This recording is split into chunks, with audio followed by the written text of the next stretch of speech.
Hey everyone, it's me Krystal and welcome to my channel, y'all. So I'm in a little slightly different location. It's 2020.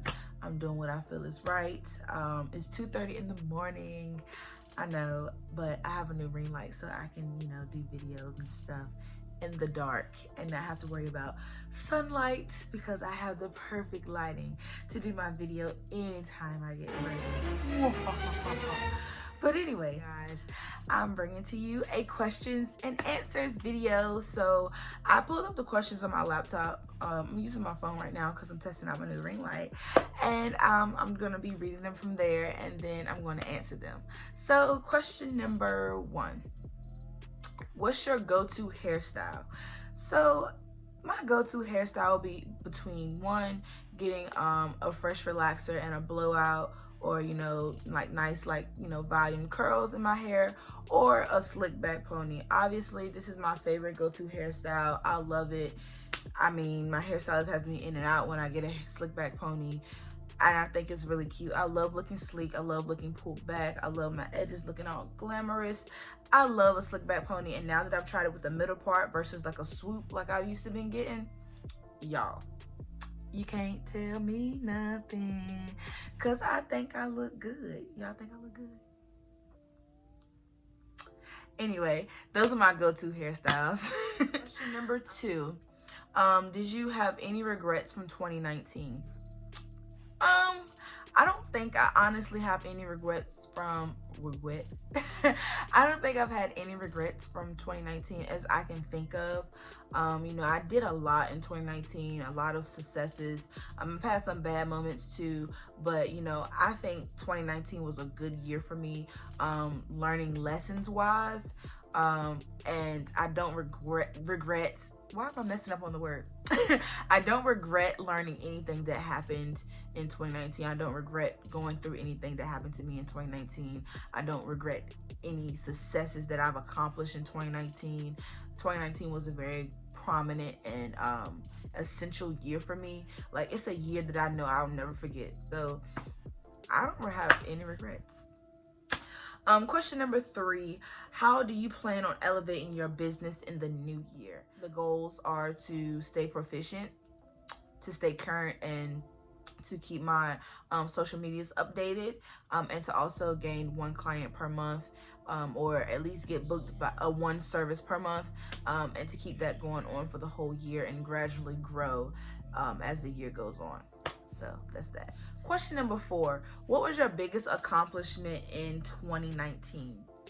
My biggest accomplishment in 2019 is have to be a tie between being a Forbes 30 Under 30 scholar and also win the title of Miss Royal Blue and Pure White through the ADA chapter of Phi Beta Sigma Fraternity Incorporated and their pageant, which was the Miss Phi Beta Sigma pageant. I believe those 2 things were some natural things that happened to me in 2019. Being a Forbes 30 Under 30 scholar was a blessing. I got to go to Detroit. I got to, take my 2nd flight that I've ever taken, meet new people, have great connections, listen to advice from famous people, and other influencers who were on the same track, or were doing the things that I wish to do in the future. And it was awesome, and I truly love the experience, and it's a blessing to be able to put that on my resume. It's a blessing to be able to say that, hey, I'm a Forbes 30 Under 30 scholar. They picked me and I made it. So it's such a blessing. And then also winning the title Miss Royal Blue and Pure White, like, a lot of people just see it as a pageant, as a just a regular pageant, but for me it was so much more. I got to learn more about myself. I stepped out of my comfort zone, and I thought I already did, but that pageant made me go beyond that. I was able to see things from a different perspective. Like, I learned a dance, and a lot of people doubted that I couldn't dance, like, since high school. Like, that was one reason why I cheered my last year of high school, because people said I couldn't dance. So like, being able to do a whole like routine dance and actually look good doing it, and it was bomb, like, that was a major accomplishment for me. Breaking barriers that people aren't used to seeing and then winning a title from it, accomplishment. So that was, between those two, those are my top two accomplishments for 2019. I couldn't just pick one over the other because those both were like my equal accomplishments for 2019. So next question, what was your biggest college accomplishment? My biggest college accomplishment, I would probably say, is the pageant, the Miss Phi Beta Sigma pageant. Just having that title, you know, being able to flaunt it, and also because I earned it, that's my biggest accomplishment thus far.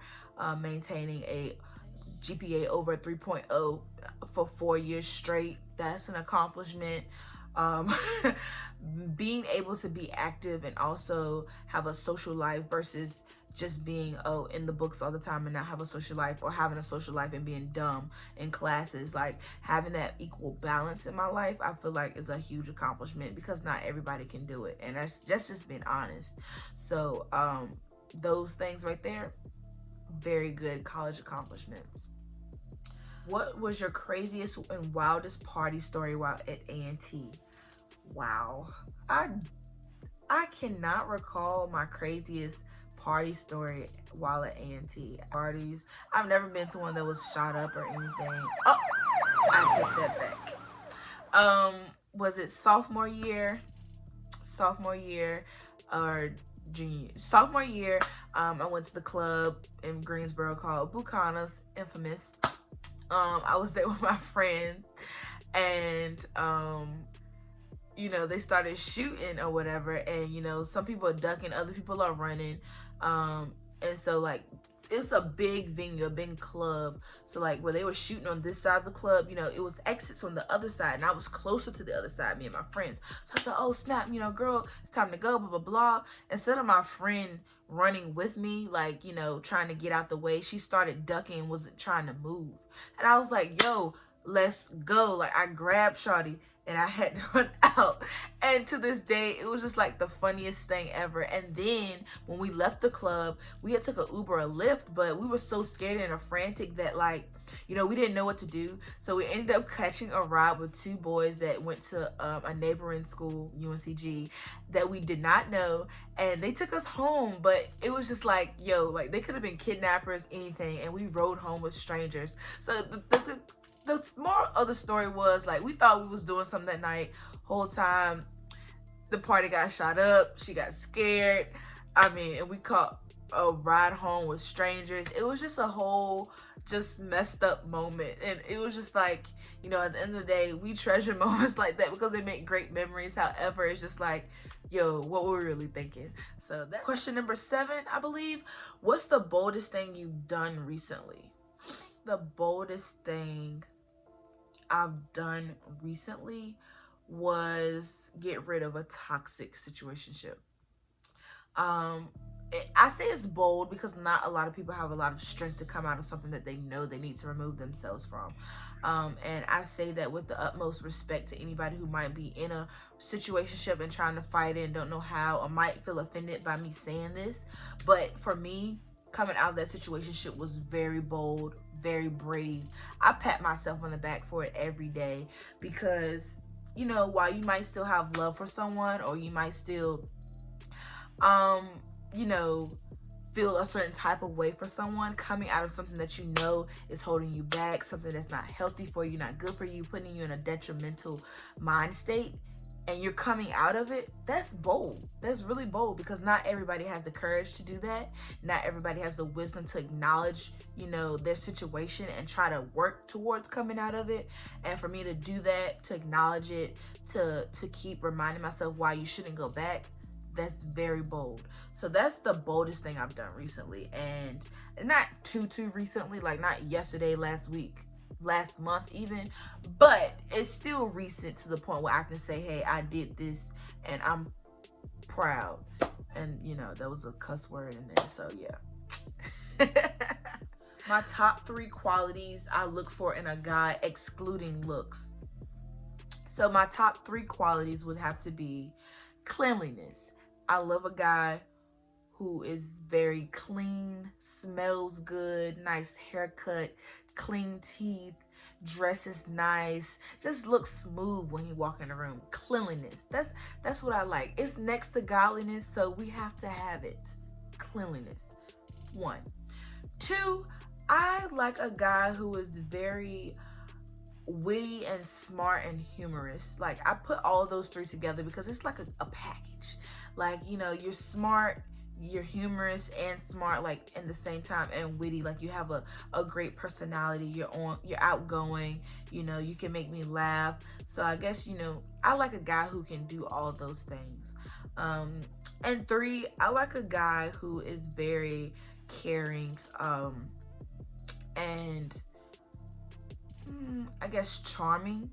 You know, he cares about my whereabouts, like, oh, you know, be safe when you're going out, you know, let me know when you get home, type of thing. Not a guy who's like, oh, where you at, what you doing, who you with, who baby mama around. No, not that type of guy. The next question is, what is your major goal that you want to achieve this year? One of my major goals that I want to achieve this year, well, I already stated one of my major goals was also to work on my business, Krystals. But one of my other goals, I would have to say, I guess to land a job. I already know I'm graduating college, period. So I guess one of my major goals is to land a job in my career field or something that I love to do. And then after that is to get a passport. It might be at the end of the year, it might not be now. I want to get a passport by the end of the year is over. My biggest pet peeve. Oh my God. I think my biggest pet peeve is people who do too much. Like, don't get in here acting brand new. We know who you are. We know 9 times out of 10 that you ain't squat. And just act yourself. People who do the most for other people, that's another pet peeve of mine. Like, just cut it out. Cut it all out, okay? Next question. What's your type of man? This is kind of similar to like what I like in a man, but my type of man is a man who, he likes to take charge. I like a man who is very dominant, but not obsessive or like controlling. Like, you're dominant, but you're not controlling. I love that. Like, that's a balance, sweetie. I like a man who is very hardworking. He's not scared to get his hands dirty to do work that he needs to do to provide for himself first, and also if he has a family, to provide for his family. I love a man who is very hardworking and all about the money. And then I love a man who is also very passionate, yet adventurous, and not afraid to show his feelings. I like a man who is caring. The next question is, what guided you to your fashion? What guided you to fashion for your career? Well, I came to school and I'm majoring in journalism and mass communication with a concentration in mass media production. I came here and thought I was going to be a news anchor or, you know, a TV reporter or something like that, a news reporter. But my, you know, my theme, my thoughts, everything just changed once I got to know myself, once I took a few classes and I realized, you know, I don't want to do TV news anymore. I wanted to either write editorial or I wanted to be a fashion stylist, and write fashion blogs or fashion articles, or like work for a magazine where somewhere I could have the best of both worlds. So, you know, I guess just coming to A&T and finding myself gave me the path to go towards fashion. However, it's not what I came to school for. So, you know, I'm a great writer, but I also love fashion. So I want a job that'll be able to give me the best of both worlds. So I feel like working for a magazine will just sum it all up. I'll be able to write, I'll be able to edit things that I'm getting my degree in, I'll be able to take over the social medias, but it'll also be about fashion. I'll write about fashion, I'll edit things that are about fashion or articles about fashion, and I'll even be able to either post about fashion on a social media page or whatever the case may be. So I just feel like I'm praying that I will get a job that will help me feel the desires that I want. One question is, what's your cookout tray order? So when I get to cookout, I get the $5 tray, of course. I get a barbecue tray with hot sauce and coleslaw. I also get hush puppies for my side and Cajun fries for my side. And usually for my drink, I'll either get a sweet tea or I'll get an Oreo cheesecake milkshake, depending on the day. So that's my cookout tray. And last but not least, what keeps you motivated and inspired, and how do you deal with stress? One thing that keeps me motivated and inspired is my mother. We talk every day, of course, and she always gives me words of wisdom when I'm feeling down, or if I have any problems, any issues, any concerns. I know I can always talk them over with my mother. And another thing that keeps me motivated and inspired is my best friend. She's always motivating me as well. She's kind of just like a big sister to me, which is crazy. But she's always there. She's always giving me the best ideas. Makes me think through things. She thinks from things from a different perspective than I do. She's more patient than me, so being able to hear her thoughts on all of my ideas that I send her, I mean, I tell her the craziest things, the littlest things, and she helps me through everything, and just to think logically. So those are the people that keep me inspired and motivated, alongside following my favorite influencers on Instagram who tap into my creative side. My best friend, my mom, tap into my spiritual side of being motivated, but my creative side of being motivated, I follow people like Patricia Bright, who is a great YouTuber, other Instagram plus size models, like Gabby Fresh, and just one to name off the top of my head. I can't think, but I follow so many people who inspire me. It's ridiculous. And even people at A&T like Ariel, Kalia, Kiara Nelson, people that just are doing the daggone thing, and they keep me tapped in and keep me just wanting to do more myself. So I look up to those people. And how I deal with stress, most time I deal with stress by just going to sleep. Honestly, sometimes I write it out though, or I'll just talk about it with my best friend. A lot of times when I'm stressed, I'll talk about my problems, or I'll write it down in my journal, or I'll just go to sleep on it, and then pray about it. So those are the ways that I deal with stress, you know. So those are all of my questions. I hope you guys enjoyed. Please let me know in the comments below if you enjoyed this video. If you'd like to give it a thumbs up, and make sure you subscribe if you haven't subscribed already. And also follow me on my social media platforms. They'll be linked down in the bio below. I may also put them right here so you guys can see them clearly. But if you guys want to see any more videos like this, or if you want to see a different type of video, comment below what you want to see. DM me, email me, anything. Let me know your comments, your feedback, or whatever you might want to see from me. I look forward to having a prosperous 2020. Hopefully I can be more engaging and more indulged into YouTube. So pray for me, guys, and stay with me because I'm trying my best. So I'll talk to you guys later, and I hope you guys have a great rest of your year if you don't hear back from me again. Ha ha ha, just kidding. Bye.